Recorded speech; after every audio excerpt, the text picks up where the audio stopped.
Ici, depuis quelques semaines, des engins de chantier réalisent un terrassement. Les prémices de l'unique gare valdoisienne de la ligne 17 du Grand Paris Express, située au sud du triangle de Gonesse.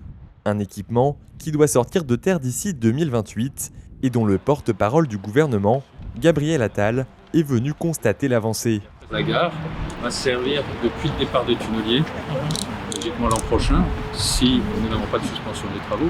Un risque de voir les travaux suspendus, il y en a un imminent. En cause, un des recours déposés en justice par les associations écologistes opposées à l'urbanisation du secteur.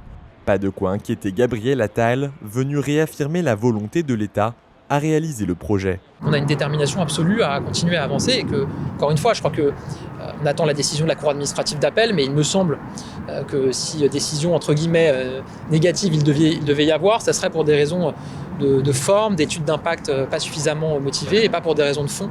Donc évidemment, on va continuer à avancer avec les acteurs.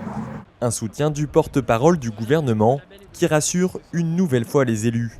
Jean Castex leur avait confirmé la réalisation de cette gare de la ligne 17, malgré l'abandon d'Europa City, méga complexe de commerce et de loisirs, qui devait voir le jour dans une zone de 280 hectares. Le Premier ministre leur avait également dévoilé un projet d'urbanisation réduit à 110 hectares, avec l'implantation d'une extension du marché de Rungis, d'une cité scolaire internationale ou encore d'une administration centrale.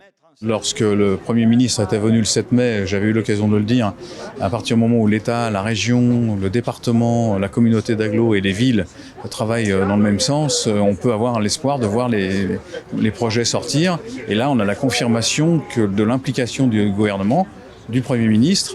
Et donc, c'est ce que nous a confirmé M. Attal en venant nous rencontrer ce matin. Porte-parole du gouvernement, c'est quand même pas neutre. Il vient confirmer que l'État est derrière nous et prolongera ce projet et certainement va accélérer les choses.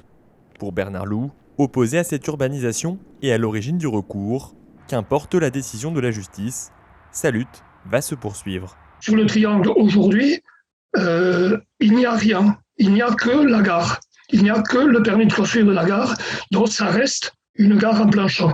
On va attendre patiemment la décision de la Cour d'appel de Paris. C'est quand même regrettable que le gouvernement s'en remet à la décision juridique. Nous, on espère de la décision juridique, mais on est dans une situation où ce n'est pas une décision juridique qu'on devrait attendre, c'est une décision politique. Et quelle que soit la décision, on continuera effectivement la bagarre. Initialement attendue pour le 30 septembre, la décision de la Cour administrative d'appel de Paris devrait être prochainement rendue. D'autres recours ont été déposés, notamment contre le plan local d'urbanisme de la ville de Gonesse ou encore contre le permis de construire de la gare.